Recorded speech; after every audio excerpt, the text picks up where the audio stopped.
There are thieves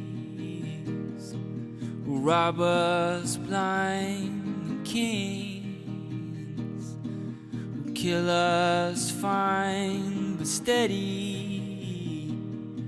The rights and the wrongs and bathe us in innocent song. I'm not ready. I'm not ready.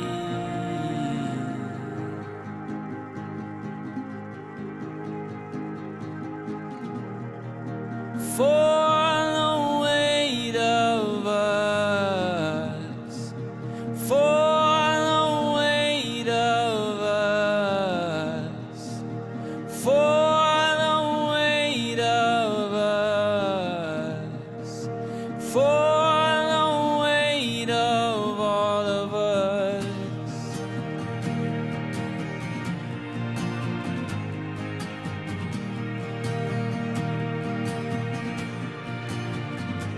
there's a cold heart buried beneath warm blood, running deep secrets, mind to keep protected. The announcer came on the air, cut off the music, and he literally started to shout and yell.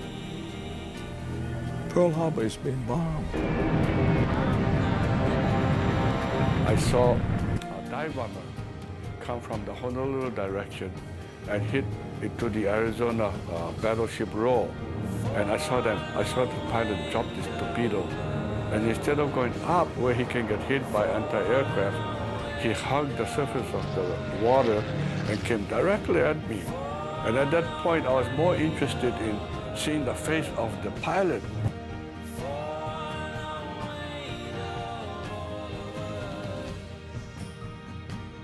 I felt that my life had come to an end at that point. Because obviously the pilot in that plane looked like me.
The federal government was surprised to learn that the majority of Hawaii's National Guardsmen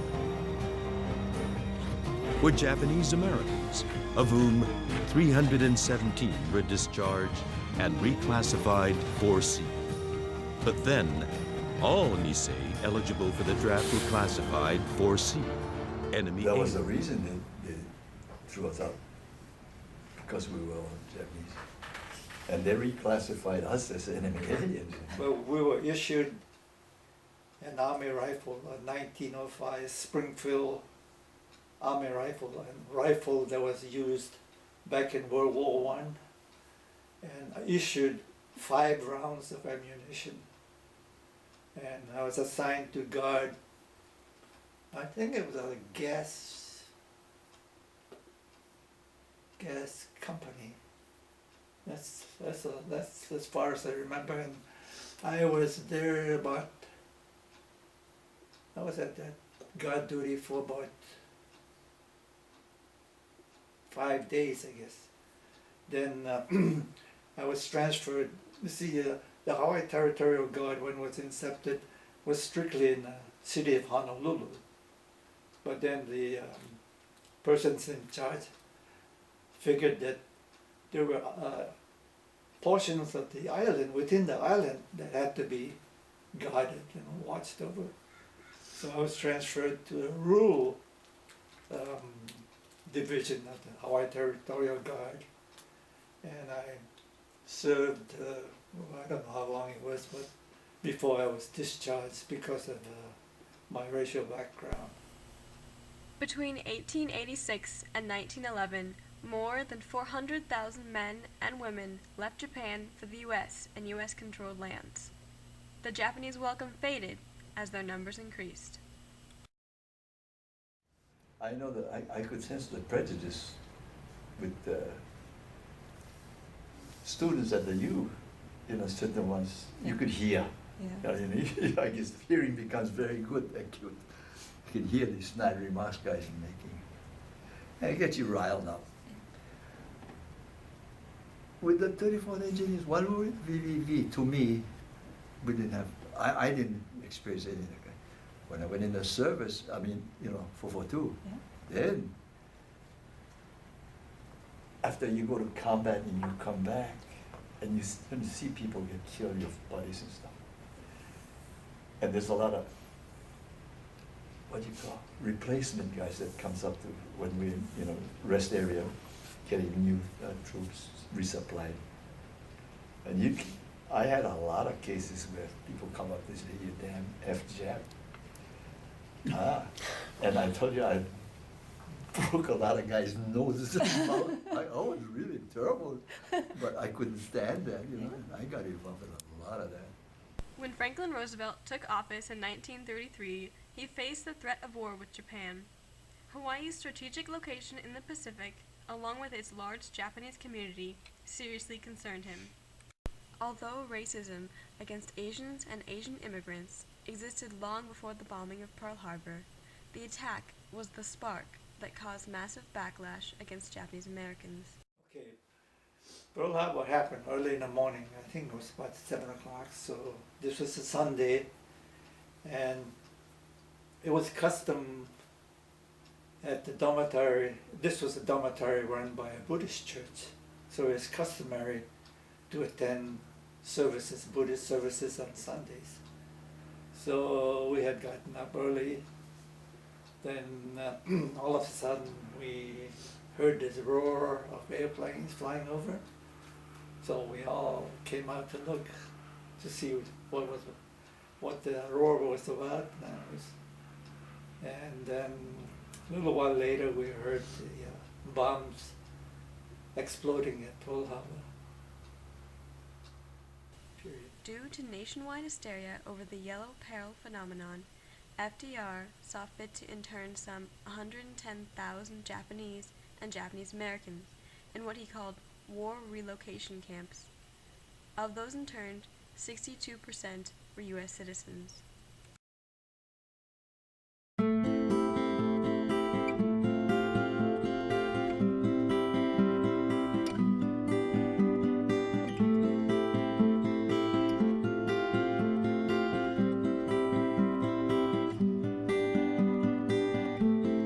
This one's for the lonely, the ones that seek and find, only to be let down time after time.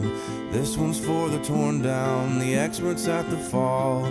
Come on friends, get up now, you're not alone at all. Oh, oh, oh, oh, oh,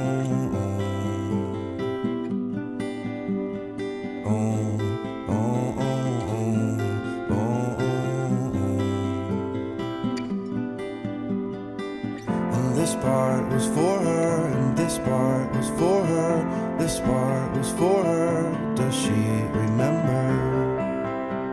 It comes and goes in waves. This one's for the faithless, the ones that are surprised, are only where they are now, regardless of their fight. This one's for believing, if only for its sake. Come on friends, get up now, love is to be made. Oh, oh, oh. Because of this prejudice and fear, the Nisei students knew that if they did not make it clear that they were willing to fight, their position would be very difficult after the war. The Varsity Victory Volunteers put duty before rights and chose to serve our country in every way possible in its time of need. By their actions, these Japanese Americans and the community leaders who aided them prove that patriotism is not based on the color of one's skin, but on the courage and strength of one's convictions.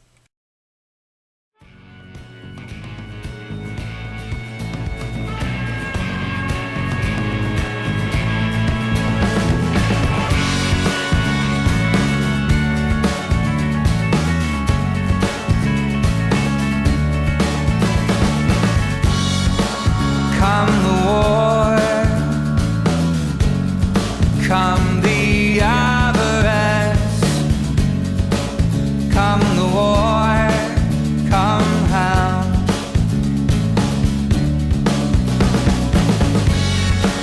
Come attrition,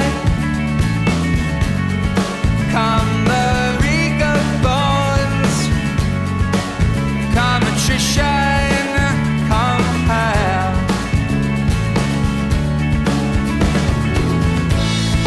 This is why we fight, why we lie awake. This is why we fight. When we die, we will die with our arms unbound. This is why we fight. Come how.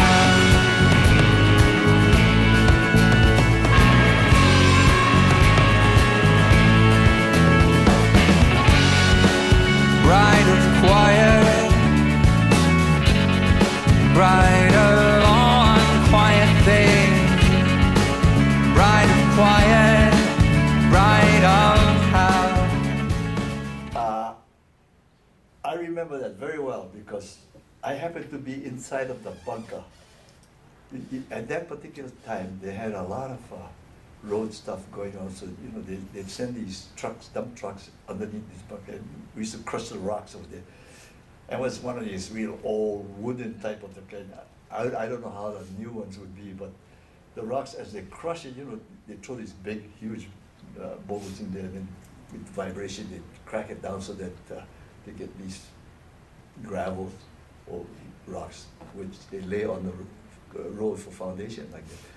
Well, it wouldn't go down that thing and into the chute to go in a truck because it was like a rough 12 by 12 lumber. So it just doesn't look, and it just collected up there. So we had to go inside the bunker and shovel that thing down. It would drop into the chute. So I remember that gentleman asked me, what are you guys doing in there? And I explained exactly what I just told you, that the thing wouldn't go down and they needed the rock right away, so we had to go in there, shovel that thing with mask. Put a bandana or towel or something because it's dust there, all these rocks are coming down all the time. Maybe he was impressed. Right on how. Come the archers, come the infantry, come the archers of hell.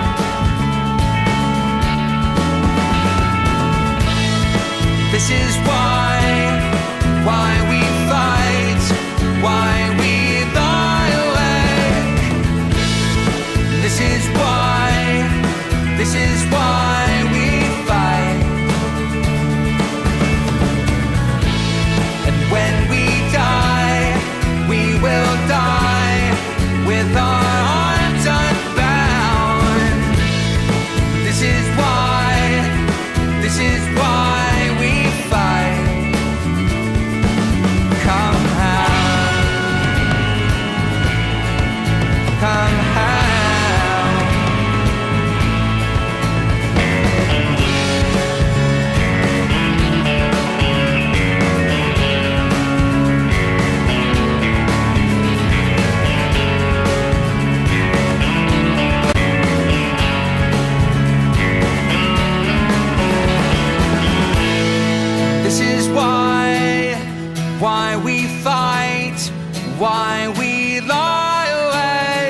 This is why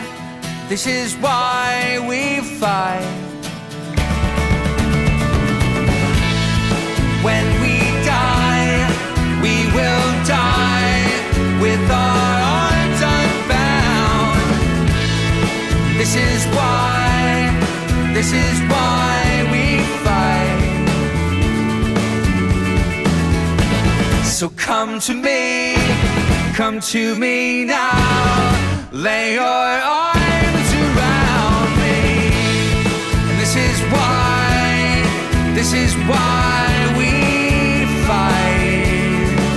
Come now, come now, come now, come now.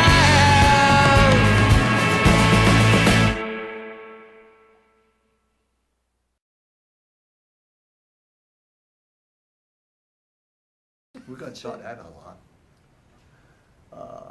That lost battalion thing, see, that he's probably thinking about it. That was a real, imagine it's a thick forest, and the Germans had these troops surrounded, and we had to go through that. And they know which way you're coming. And when they shoot artillery fire in a tree area like that, the shells would hit the tree and the shell would explode and come right down. They call that tree burst. You get no protection. You can dig a hole, and you have to cover it. I remember one time, well, Fumio wasn't with me, but I was running a lot of mortar ammunition. We were machine gun. I was running a lot of mortar ammunition for a mortar platoon. One time, I got shelled just among these trees, and I jumped off and I ran. And I saw one foxhole had a dead German in there. I just grabbed him by the feet and I pulled him. I said, "You don't need this all." I dove inside there. And I think the Germans eat a lot of sauerkraut because that whole smell. I can't forget that because that's how that's the impression you get. And you're getting shot. I remember sticking my feet out. It was covered, so I stick my feet out. I figured, oh, you get myself what we used to call $1 million wound, so you can go back. The shrapnel go, you pull your feet back. No, thank you. They were good fighters, those Germans. Yeah. When you live through, constantly those things that come up, you kind of get fatalistic because you feel, your number is going to eventually come up. And boy, we were lucky. I just got hit on the hand one time when mortar that kind fell down and threw me on the side. But did Fumio get hurt too? not that I know of. But we say we're not heroes or we've captured no machine gun this and stuff like that. But believe me, we all got exposed to a lot of fire here. Regimental colors are brought forward to receive the 8th Presidential Unit Citation held by the 442nd. And Kasey, hear President Truman's tribute. You fought not only the enemy, but you fought prejudice, and you've won. Keep up that fight, and we'll continue to win. To make this great republic stand for just what its Constitution says it stands for. The welfare of all the people, all the time. These soldiers, true Americans. Rarely has a nation been so well served by a people it had so ill-treated.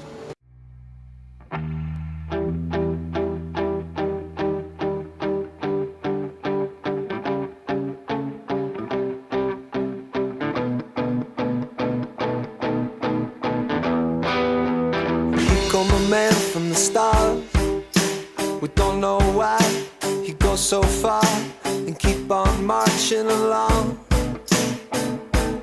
beating his drum. Clubs and sticks and bats and balls for nuclear dicks with their dialect draws that come from a parking lot town where nothing lived in the sun.